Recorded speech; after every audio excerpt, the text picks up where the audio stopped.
धर्मेंद्र प्रधान को क्यों नहीं हटाया जा रहा है? इतनी बड़ी मांग नहीं है। देखिए, और मैं एक ही सवाल पूछना चाहता हूँ इस सरकार से कि 2014 से पहले भी पीएमटी इम्तिहान होते थे, एम्स इम्तिहान होता था, नीट के समकक्ष इम्तिहान होते थे, जेईई होता था, लेकिन कभी पेपर लीक की घटना नहीं हुई थी। ये इम्तिहान देश में इनके प्रति बच्चों का अटूट विश्वास था कि ये ऐसे इम्तिहान है जैसे सिविल सर्विसेज की बात। ये कुछ इम्तिहान ऐसे थे जो देश की आज़ादी के बाद शुरू किए गए और आज तक चल रहे थे। कभी कोई सरकार आई, पेपर लीक नहीं हुआ। 14 के बाद ही सारे पेपर लीक क्यों हुए?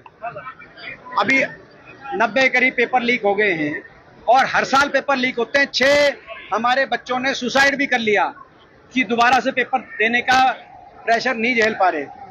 तो हम जवाबदेही अगर शिक्षा मंत्री धर्मेंद्र प्रधान से ना मांगे, उनका इस्तीफा ना मांगे, तो किसका मांगे?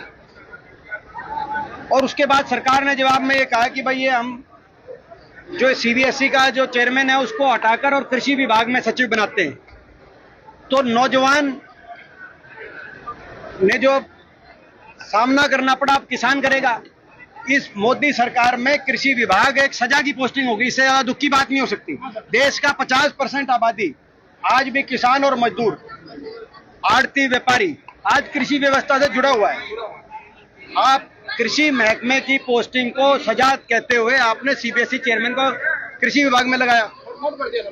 ये तो मैं समझता हूँ बिंदल साहब, आप तो सारी चीज आपने देखी हुई है, लेकिन जो प्रदर्शन आपने कल किया कुरुक्षेत्र में, आपने कहा कि मुझे टारगेट किया गया है, कैसे टारगेट किया गया? देखिए, आप खुद देखें, सेंटर को भी टारगेट आप खुद देखें क्या हुआ वहाँ। मैं समझता हूँ कि मैं इतना ही कहूँगा, लोकतंत्र में इस तरह से चयनित करके किसी भी व्यक्ति को निशाने पे लेना, हम अपने प्रजातंत्र में जो हमारा अधिकार है, अपने हम लोग की आवाज उठा रहे हैं, मगर चयनित करके इस तरह से किसी व्यक्ति को निशाने पे लेना लोकतंत्र में अच्छी परंपरा नहीं है।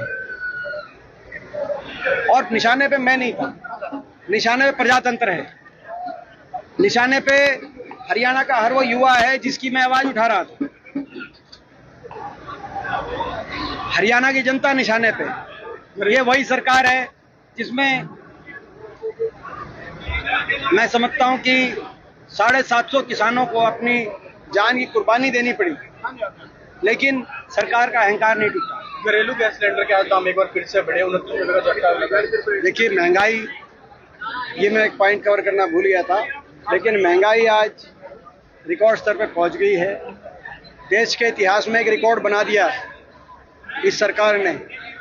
जो इस सरकार के मंत्री हैं, हरियाणा में मंत्री हैं, केंद्र में मंत्री हैं, उनको मैं इस बात के लिए बधाई देता हूं कि एक रिकॉर्ड बना दिया उन्होंने।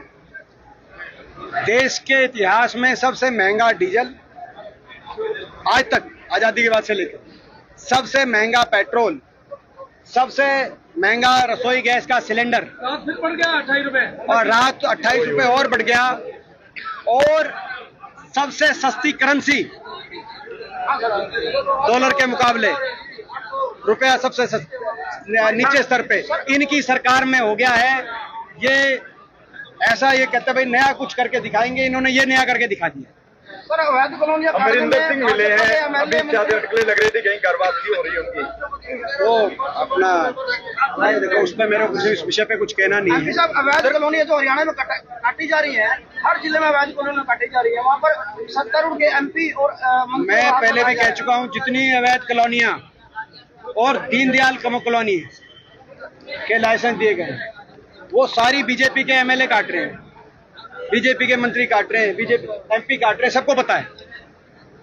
जनता कष्ट का जीवन काट रही है हरियाणा के, और बीजेपी के एमपी एमएलए कॉलोनियां काट रहे हैं। ये कॉलोनी काटने का मैं इसकी मांग करता हूं, इसकी जांच हो कि हरियाणा में जो कॉलोनी, अवैध कॉलोनी और दीनदयाल कॉलोनी, तो दीनदयाल जी को भी इन्होंने छोड़ा, जिसको ये अपना प्रेरणा स्रोत जिनको मानते हैं, जांच कौन करेगा? उनको भी नहीं, उनके नाम पे आने वाली कॉलोनियां भी इन्होंने जांच, तो खैर आपको पता है, जांच तो भाई देखो, जांच की एजेंसी तो जांच करेंगे नहीं, क्योंकि ये एजेंसी तो भाजपा से प्रभावित है। और बिंदल साहब, मीडिया मीडिया भी जांच आजकल करने का कम ही रह गया। एसआईआई को लेकर मीडिया भी कम रह गया। लेकिन हमारी फिर भी मांग है, हम फिर भी लड़ाई लड़ेंगे जनता के सामने बातों को लेकर। दिल्ली जंतर मंतर प्रदर्शन था, कांग्रेस जनता पार्टी आपने देखा होगा किस तरीके से नई पार्टी हुई है। अच्छी बात है, कोई जनता की आवाज उठाए और जंतर मंतर पे उनको परमिशन भी मिली, क्योंकि जंतर मंतर पे तो ना तो किसानों को परमिशन मिली, 750 किसान मर गए, लेकिन जंतर मंतर पे प्रदर्शन परमिशन नहीं मिली। ना कांग्रेस को परमिशन मिलती, ना देश के किसान को परमिशन मिली, ना हमारी बेटी जो पहलवान थी उनको भी जंतर मंतर से उठाया गया। सर आप और यहाँ तक कि कुरुक्षेत्र में प्रदर्शन की भी यहाँ पे परमिशन नहीं मिल रही, तो ये एक नई पार्टी जिसको परमिशन मिल गई। सर आप रोहतक से ये आवाज उठा रहे हैं, परमिशन मिल गई। सर आप रोहतक से एमपी आते हैं, सर आप रोहतक से एमपी आते हैं, पार्लियामेंट जाते हैं, ये लोग डीसी साहब एसपी साहब के साथ उनका विवाद होता है, गाली गलौज का आरोप लगता है। मैं इसमें एक ही बात कहूंगा, मैं कहूंगा, ये जो इनेलो के एक विधायक ज्ञापन और जो गाली गलौज और सारी बात जो जनता देख रही है, जनता, लेकिन गुल्ला चीका हल्के के ऐसी समाज का हमारे नौजवान, हमारे विधायक देवेंद्र हंस 3 दिन एसडीएम मिलने नहीं आया। 3 दिन गुल्ला चीका के एसडीएम 3 दिन आज भी वही है, उनको बदला भी नहीं गया। 3 दिन मिलने नहीं आए।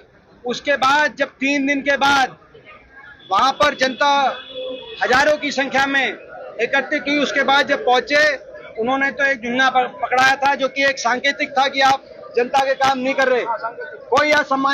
कोई अपमानित भाषा का प्रयोग नहीं किया गया था, लेकिन उन पर हर तरह के मुकदमे दर्ज किए गए। देवेंद्र हंस पे उन्होंने किसी को गाली नहीं दी थी। 3 दिन तक एसडीएम नहीं आए, मगर उन पे कांग्रेस का कोई करे तो उस पे मुकदमे, कांग्रेस का कोई प्रदर्शन हो तो पानी की बिछारे छाती पर, और बाकी दलों की अगर बात आए तो डीसी एसपी आकर अपमानित शब्दों को भी सह रहे हैं, लेकिन कोई इस तरह की कोई कार्रवाई, कोई मुकदमा या कोई इस तरह की बात नहीं। ये प्रजातंत्र में सरकार राज धर्म निभाए, कांग्रेस का कोई करे तो उसको इस तरीके से निशाने पे लिया जा रहा है। और बाकी जनता सब जानती है कौन किससे मिली भगत करके ये कार्य करवा रहा है। और अफसरों को भी समझना चाहिए, चाहे इनकी सरकारें कहें कि जाके आप इस तरह की अपमानित भाषा सुने, लेकिन उनका भी अपनी गरिमा होनी चाहिए, उनका अपना मान सम्मान होना चाहिए।